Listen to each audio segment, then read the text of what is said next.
మనం ఇందూరు జిల్లాలో ఉన్నాం.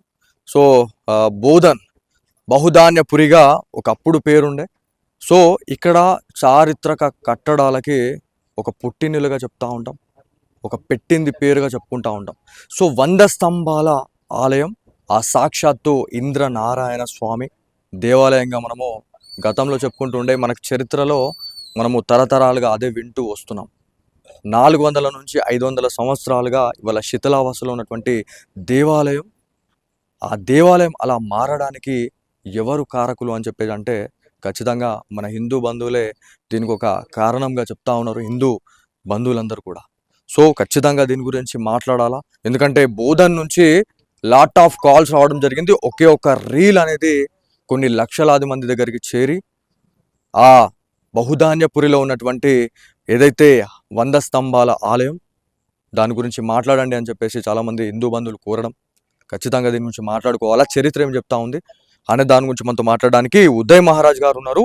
ఆయనతో మాట్లాడితేనే మనకి అసలు ఇక్కడ ఏంది అనేది తెలుస్తుంది. జై శ్రీరామ్, శ్రీమాత్రే నమః అండి. So main question, first question ఇదే. చాలా మందికి ఉన్నటువంటి క్వశ్చన్ ఏంటంటే, మేము చేసినటువంటి ఒక వీడియోలో మాకు కౌంటర్గా ఒక వ్యక్తి, ఒక సో అండ్ సో పర్సన్ అనే క్యాండిడేట్ ముందుకు వచ్చి ఓ పత్తర్ మసీదా అని చెప్పేసి మాట్లాడడం జరిగింది. అది పత్తర్ మసీదా లేకపోతే సాక్షాత్తు ఇంద్రనారాయణ స్వామి దేవాలయమా అనేది మీ బోధన్ వాసులు చాలా మంది వల్ల ఎదురు చూస్తున్నారు. మన హిందూ బంధువులంతా కూడా ఇవాళ ఎప్పుడెప్పుడు మరి ఆలయం మరి పునరుద్ధరణ జరుగుతుంది, ఎప్పుడెప్పుడు మరి పోయాడ దీపం వెలిగించాలనే చాలా మంది ఆతృతంగా ఉన్నారు. సో ఏం చెప్తా ఉంది స్వామి చరిత్ర? మనకు బహుధాన్యపురం అంటే బోధన్గా పేరున్నటువంటి ఒక పట్టణానికి చరిత్ర కనుక తీసుకుంటే, ఇది మనకు ఇప్పటి నుంచి ఉన్న చరిత్ర కాదు, గత యుగాల నుంచి వస్తున్న చరిత్ర. మహాభారత కాలంలో కూడా దీని యొక్క ఉనికి మహాభారతంలో మనకు కనిపిస్తున్నది. దాంతోపాటు ఇది మనకు అనేక గ్రంథాల్లో కూడా దీని యొక్క చరిత్ర చెప్పబడింది. అందులో మనకు అస్మాక రాజ్యంగా ఈ అస్మాక రాజ్యంలో ఈ బోధన్ పట్టణాన్ని క్యాపిటల్గా చేసి బాహుబలి రాజు దీన్ని పరిపాలించడని చెప్పేసి మనకు చరిత్ర చెప్తున్నది. దాని తర్వాత చాలామంది రాజులు వచ్చారు. అంటే అస్మాక రాజ్యం, అస్మాక అనే రాజు ఇష్వాకు వంశానికి చెందినటువంటి ఒక రాజు, అంటే రాముడి యొక్క వంశం. అప్పటి నుంచే ఉన్నది కాబట్టి ఇక్కడ రాముడి యొక్క అస్తిత్వం ఉన్నది, మన దేవతల యొక్క సారం ఇక్కడ ఉన్నది, వేద సారం ఉన్నది, వేద భూమి ఇది. ఎందుకంటే ఇక్కడ మనకు బహుధాన్యపురం, బోధన అని కూడా అంటారు. అంటే గురుకుల విద్య ఇక్కడ నుంచి ప్రారంభమైందని చెప్పేసి కూడా చరిత్ర చెప్తున్నది. సో ఇక్కడ మనకు 100 స్తంభాల యొక్క ఆలయం కనుక తీసుకుంటే, ఇది ఇంద్రనారాయణ ఆలయం అని చెప్పేసి చరిత్రకారులు చెప్తున్నారు. చరిత్రలో కూడా దీని యొక్క ఉనికి ప్రస్తావన ఉన్నది. అయితే రాష్ట్రకూట రాజు అయినటువంటి 3వ రాజు ఇంద్రవల్లభ అనే రాజు 10వ శతాబ్దంలో 11వ శతాబ్దంలో దీన్ని నిర్మించడం జరిగింది. దాని తర్వాత అది అధర్ములకి గురై, తర్వాత మళ్ళీ ఈ కాకతీయులు వచ్చి దాన్ని మళ్ళీ పునరుద్ధరణ చేసి మళ్ళీ దాన్ని కాపాడడం జరిగింది. దాని తర్వాత మళ్ళీ 400-500 సంవత్సరాల నుంచి ఇది శిథిలావస్థలోకి వెళ్ళిపోయింది, ఒక కమ్యూనల్ ఇష్యూగా మారింది. అంటే ఇది మా పత్తర్ మజీద్ అని వాళ్ళు కాదు, మా దేవాలయం ఇంద్రనారాయణ ఆలయం అని చెప్పేసి హిందువులు. ఇది జరిగింది. సరే, పత్తర్ మజీద్ అయినా ఇక్కడ దేవాలయం అయినా అక్కడ అరాచకం జరుగుతున్నది.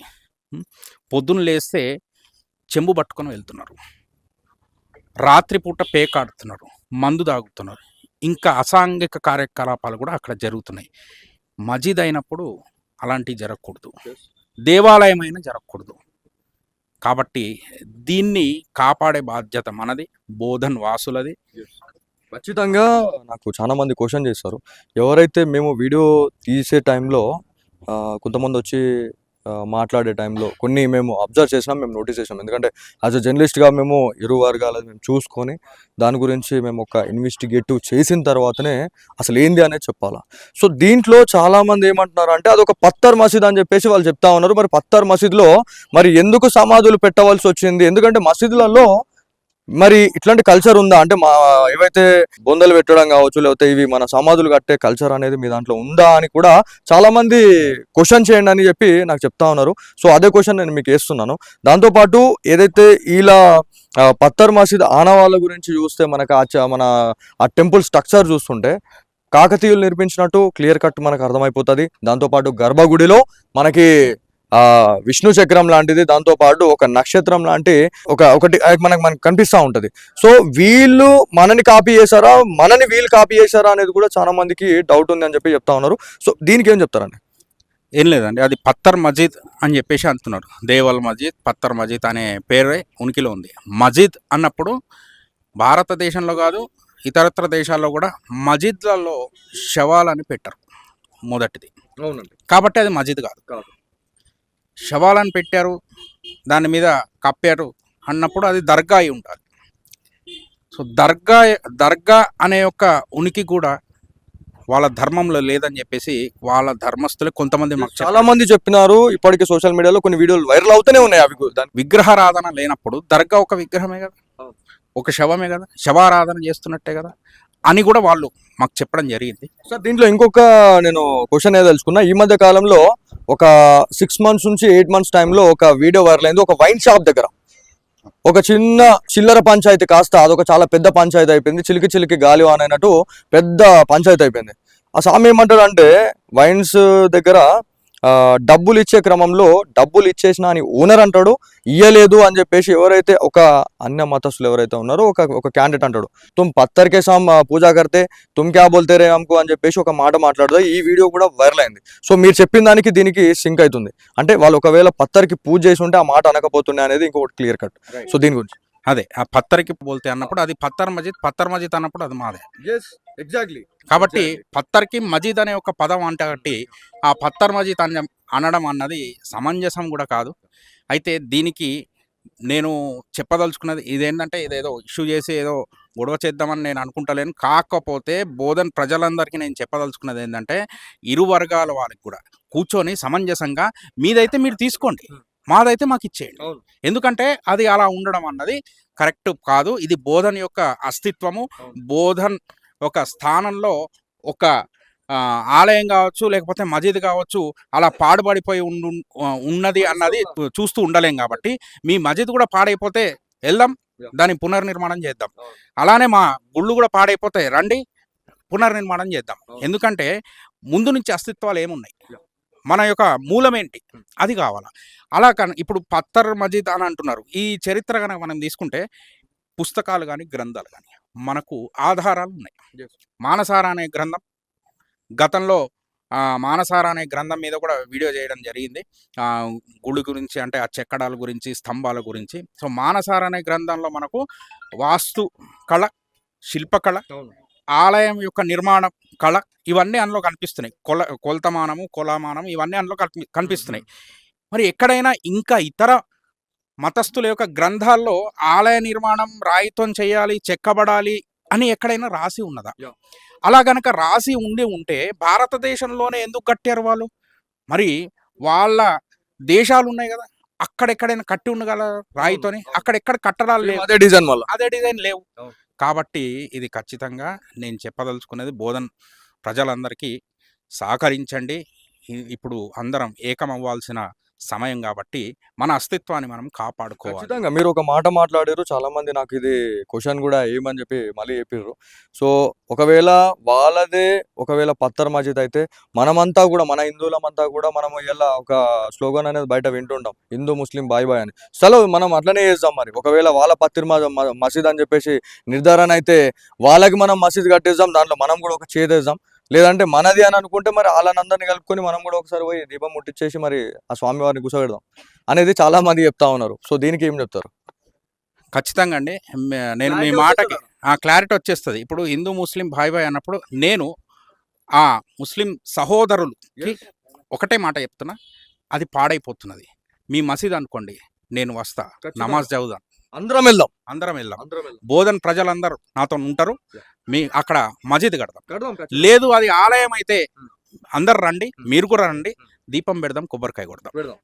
ఇది నేను బోధన ప్రజలందరికీ చెప్పదలుచుకున్నది. నిజంగా అన్న స్వామి, ఎందుకంటే ఇక్కడ మన హిందూ సాంప్రదాయంలో మనం ఒక ఇల్లు కడితే ఫస్ట్ డే 1 నుంచి మనం పోయి ఆడ దీపం ముట్టించే కల్చర్ మనది, హిందువులది. మన సనాతన ధర్మంలో మనకు అది నేర్పించారు. ఒక చిన్న ఇల్లు కడితేనే మనం ఇంత చేస్తాం, మరి అది దాదాపు కొన్ని ఎకరాలలో ఉంది. 100 స్తంభాలతో కట్టినటువంటి ఆలయం. ఒక చిన్న ఆలయం కడితేనే దానికి దీపారాధన ఉంటుంది, స్వామివారికి నిత్య నైవేద్యాలు పూజాది కార్యక్రమాలు ఉంటాయి. ఇలా ఆడ మొత్తం శిథిలావస్థలో ఉండడం అనేది నిజంగా ఈ బోధన ప్రజలకి మంచిది కాదేమో అని చెప్పేసి కూడా నేను కూడా అనుకుంటున్నా. ఎందుకంటే నాకు కూడా ఎంతో కొంత ధర్మం పైన కొంత పట్టుంది. సో దీని గురించి గత కొన్ని సంవత్సరాలుగా దశాబ్దాలు అనుకోండి, బోధన యొక్క పరిస్థితి ఒకప్పుడు బహుధాన్యపురము, అంటే బహుధాన్యం ఉండేది. అంటే ధాన్యంతో కూడుకున్నటువంటిది, అంటే డబ్బు సంపద అన్ని బోధనలో ఉండేవి. సుభిక్షంగా కుశలంగా సస్యశ్యామలంగా ఉండేది బోధన. ఇప్పుడు ఆ బోధన యొక్క వ్యవస్థ, బోధన యొక్క జనాలు కావచ్చు, ఒక్కొక్కరు ఆర్థికంగా కావచ్చు, ఆరోగ్యంగా కావచ్చు, మానసికంగా కావచ్చు, ప్రతి ఒక్కరు ఇబ్బంది పడుతున్నారండి. దానికి కారణం మన గుడి అలా వదిలేయడమే. ఆ గుడి కనుక నిర్మాణం జరిగితే అందరూ బోధన మళ్ళీ సస్యశ్యామలం అవుతుంది. ఆ బోధన మళ్ళీ తిరిగి బహుధాన్యపురంగా మారుతుంది. కాబట్టి ఆ గుడిని మళ్ళీ మనం తిరిగి నిర్మాణం చేయవలసిందే. దీంట్లో చాలా మంది నాకు ఏమన్నారంటే, మీరు ఇలా చరిత్ర గురించి మాట్లాడే టైంలో కొన్ని తరాలకు సంబంధించి కొంతమంది రాజుల గురించి మీరు చెప్పారు. కానీ ఇక్కడ ఉన్నటువంటి కొంతమంది మిడిమిడి జ్ఞానంతో మాట్లాడే వ్యక్తులు ఎవరైతే, మనం ఒక వీడియో చేసిన తర్వాత వాళ్ళు కౌంటర్ ఇవ్వడం కానీ అట్లాంటి వీడియోలలో మనకు వాళ్ళు ఏమన్నారంటే, మొఘల్స్ ఎప్పుడు వచ్చారు అని చెప్పేసి మాట్లాడారు. మొఘల్స్ కాదు, ఓన్లీ వీళ్ళు ఏమనుకుంటారంటే మా నిజాం పాలకులే ఉన్నారు ఈ భూమి మీద, నిజాంలే ఇదంతా పాలించారు అని చెప్పేసి ఎవరైతే కొంతమంది అజ్ఞానులు ఎవరైతే ఉన్నారో వాళ్ళకి మీరు ఏం చెప్తారు? ఎంతమంది ఈ బహుధాన్యపురిని కావచ్చు, మన ఇందూర్ని ఎంతమంది పరిపాలించారు? దండయాత్రలో వచ్చి ఇలా మనని ఇలా కబ్జా చేసేసి మన పైన ఇలా ఇట్లాంటి విష ప్రయోగాలు చేసిన వాళ్ళు ఎంతో మంది ఉన్నారు. సో ఎవరెవరు వచ్చారు, ఎంతమంది ఇక్కడ పరిపాలన చేశారు? మనం నిజమైన చరిత్ర కనుక తీసుకుంటే ఇప్పుడున్న స్కూల్ కావచ్చు, కాలేజీలో కావచ్చు, ఆ చరిత్రని భూస్థాపితం చేశారండి. పనికిరాని చరిత్ర అది, నిజంగా మనకి చెప్పిందంతా. అవునండి, భూస్థాపితం చేశారు. ఆ చరిత్ర మార్చివేయబడింది. అందుకోసం నేను మా ఒక సోదరులకి, ముస్లిం సోదరులకు కూడా చెప్తున్నాను ఏంటంటే, మనకు చరిత్ర తీసుకోండి. ముందు మొఘల్స్ వచ్చారా, లేదా ముందు నిజాం వచ్చారా, లేదా ముందు బ్రిటిష్ వచ్చిందా అన్న చరిత్ర తీసుకోండి. ఎవరు వచ్చారు, దాడికి వచ్చారా, ప్రేమకు వచ్చారా, వ్యాపారానికి వచ్చారా, అది తెలుసుకొని ఒక్క దానికోసం వచ్చి ఇంకొక పని చేసి వెళ్ళారు. సో అదే నేను అందరికీ చెప్పుకోవాల్సింది. ఇప్పుడు భాయి అన్నప్పుడు భాయిచారానే ఉండి, ఆ భాయిచారాగానే మనం అందరం కలిసికట్టుగా ఉండాలి. దీన్ని మళ్ళీ మనం కాపాడుకోవాలి తిరిగి. అయితే ఇక్కడ చరిత్ర ఏం చెప్తున్నది అంటే, మొఘల్ చక్రవర్తులు దీనిపైన దాడి చేయడం అన్నది చరిత్రలో ఉన్నది.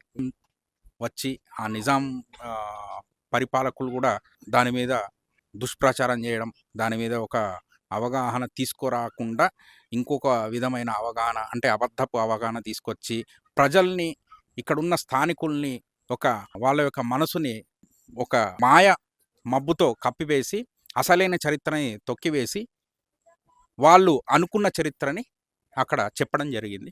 కాబట్టి అందరూ మనం కళ్ళు తెరుచుకొని ఇప్పుడైనా సరే దాన్ని కాపాడుకోవాలి. దీంట్లో ఇంకొక క్వశ్చన్ ఏంటంటే, చాలా ఇది వైరల్ అయింది, వీడియో కావచ్చు లేకపోతే ఫొటోస్ కొన్ని మా దగ్గరకు వచ్చినాయి. గుడి గోపురం పైన ఒక 3 ఏవైతే వాళ్ళ మసీదుల పైన ఏవైతే మనకి కొన్ని గోపురాలు లాంటివి ఏవైతే ఉంటాయో, ఏమంటారు స్వామి, గుమ్మత్ సంథింగ్ ఏదో వాట్ ఎవర్. సో అవి ఏవైతే ఉన్నాయో వాటి గురించి మేము చూసే టైంలో, కొంత ఎంక్వైరీ చేసే టైంలో, లేకపోతే దాన్ని పరిశీలించే టైంలో గుడి మొత్తం కూడా రాతితో నిర్మాణం అయింది.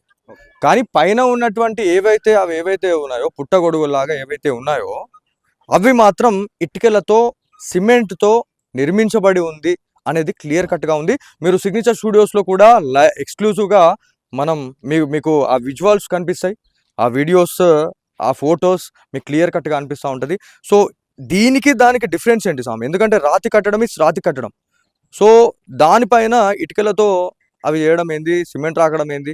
అంటే అది ఈ మధ్య కాలంలో, అంటే ఈ 100 సంవత్సరాలలో బ్రిటిష్ వాళ్ళు వచ్చిన తర్వాత ఈ 150 సంవత్సరాలలో ఇది జరిగిందా అనే దానికి కూడా ఇది ఒక ఎగ్జాంపుల్. నిజంగా చెప్పాలంటే ఇది కూడా మన హిందూ బంధువులు ఎవరైతే ఉన్నారో ఈ టెంపుల్ గురించి ఫైట్ చేసే వాళ్ళకి ఇది ఒక చాలా మంచి వెపన్ లాగా అనిపిస్తుంది అని చెప్పేసి నేను అనుకుంటున్నా.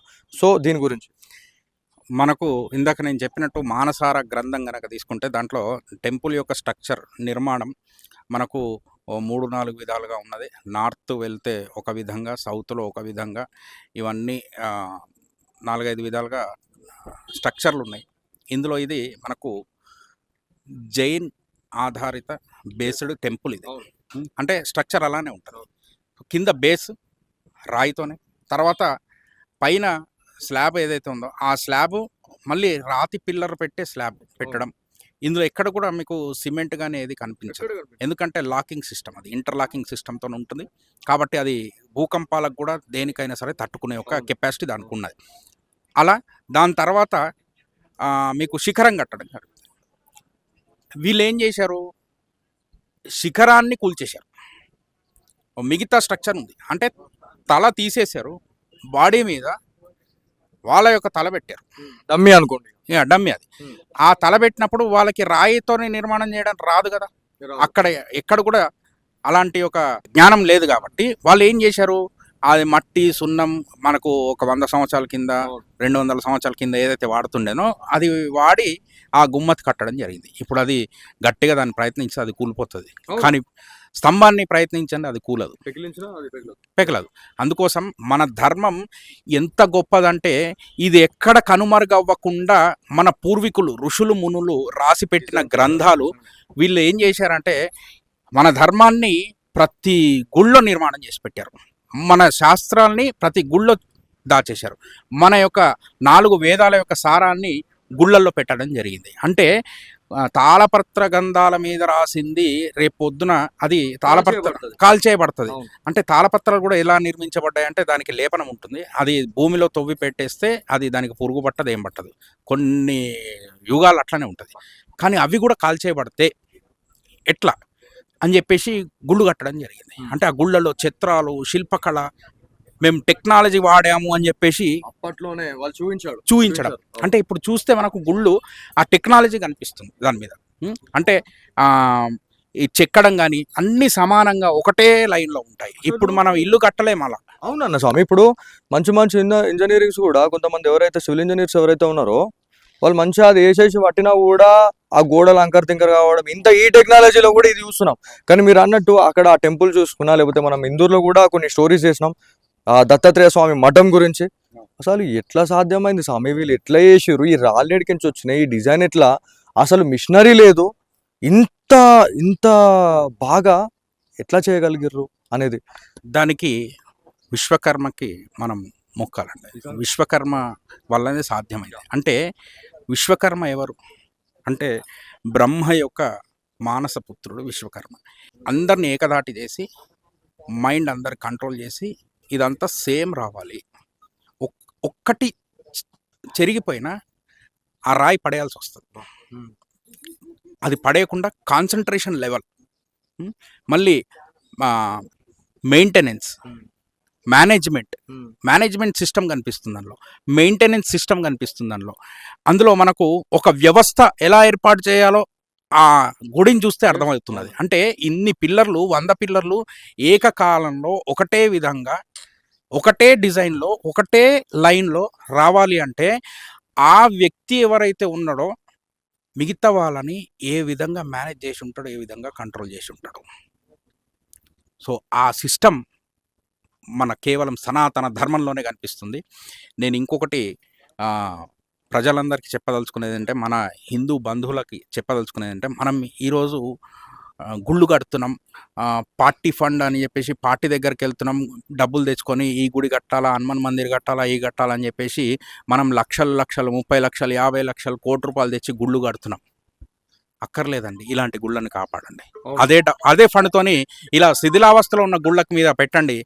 మీరు ఇప్పుడు కడుతున్న గుడి ఇటుకలతో కడుతున్న గుడి, ఆ గుడి ఎక్కడ కడుతున్నారు, మీకు ఇష్టం ఉన్న స్థలం ఆ గుడికి అని చెప్పి కేటాయిస్తున్నారు, అక్కడ మీరు ప్రతిష్టాపన చేస్తున్నారు, అన్ని కడుతున్నారు. కానీ ఈ శిథిలావస్థలో ఉన్న గుళ్ళు, రాతి నిర్మాణాలు అలా కట్టినవి కావు. అది ఆ భూమిలో ఆ ప్లేస్‌లోనే ఎందుకు కట్టడం జరిగింది? అక్కడ ఎనర్జీ పాయింట్. Energy point. మన ఒంట్లో గుండె ఇక్కడనే ఎందుకున్నది? ఇది ఎనర్జీ పాయింట్. గుండె ఉండాల్సిన ప్లేస్. కాబట్టి ప్రాణవాయువు పనిచేస్తున్నది. అలానే గుండెకాయని ఇక్కడనే పెట్టారు. ప్రాణం కాబట్టి. అలానే ఆ గుడి అక్కడనే ఉండాలని చెప్పేసి, ఎందుకంటే ఆ స్థలంలోనే ఎనర్జీ ఉంది. అంటే బోధన గ్రామానికి, బోధన పట్టణానికి ఎనర్జీ పాయింట్ అది. ఇంకో ఎనర్జీ పాయింట్ చక్రేశ్వర మందిర్. అలానే ఆ గుళ్ళు అక్కడ నిర్మాణం చేయడం జరిగింది. అలాంటి ఒక ఎనర్జీ పాయింట్, మన లోపల ఉన్న ఒక అవయవం పాడైపోతే మనం ఎలా పాడైపోతామో, మనం ఎలా వీక్ అయిపోతామో, ఆ ఎనర్జీ పాయింట్ శిథిలావస్థలో ఉంటే బోధన వీక్ అవ్వదా అంటే? కాబట్టి మళ్ళీ మన లోపలున్న అవయవాల్ని మనం ఎలా అయితే సరి చేసుకుంటామో, అలా శిథిలావస్థలో ఉన్న ఆలయాన్ని, 100 స్తంభాల ఆలయాన్ని మళ్ళీ మనం సరి చేసుకోవాల్సిన ఒక సమయం వచ్చింది. సో దీంట్లో నేను రీసెర్చ్ చేసే టైంలో కొన్ని నిజాలు మాకు బయటపడతా ఉన్నాయి. సో అయోధ్య రామ మందిరం, ఆ శ్రీరామచంద్రుని మనం కూర్చోబెడదామని అంటే 500 సంవత్సరాలు మనం పోరాడాల్సిన దౌర్భాగ్య పరిస్థితుల్లో మనం ఉన్నాం. మన భారతదేశంలో ఉంటూ 500 సంవత్సరాలుగా ఎంతోమంది చనిపోవడం జరిగింది, బలిదానాలైనవి.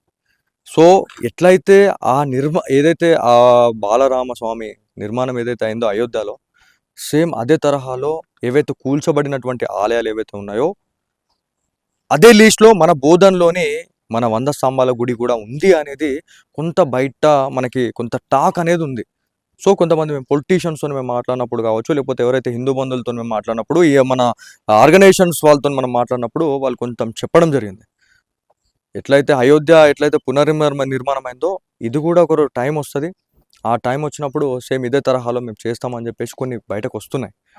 సో ఇప్పటి నుంచే మనం ఇదంతా చేస్తే కూడా వాళ్ళకి మనం కొంచెం బలం సమకూర్చినట్టు ఉంటుంది అని చెప్పేసి నేను అనుకుంటున్నాను.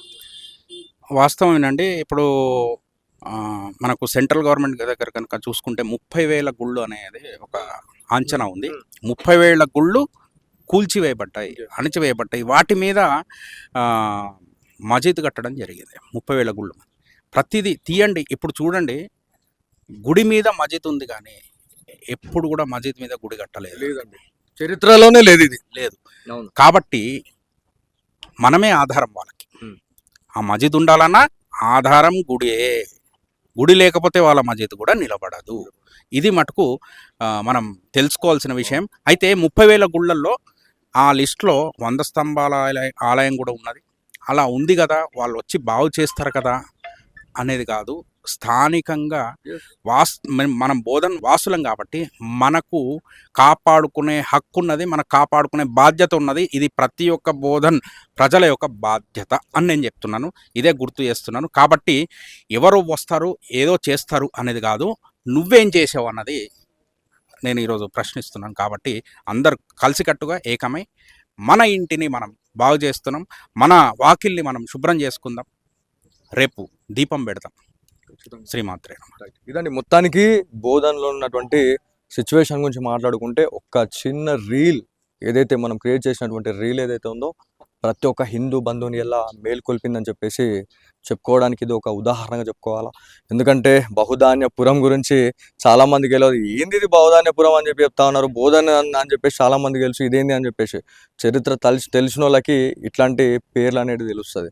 నిజామాబాద్ని ఇలా మనము ఎంత దారుణ పరిస్థితిలో ఉన్నామంటే, ఒకప్పుడు ఇందూర్ అనే ఒక పేరుని తీసేసి నిజామాబాద్, ఎందుకంటే నిజాములు పాలించారు కాబట్టి దాన్ని నిజామాబాద్ అని చెప్పి చేసేసారు.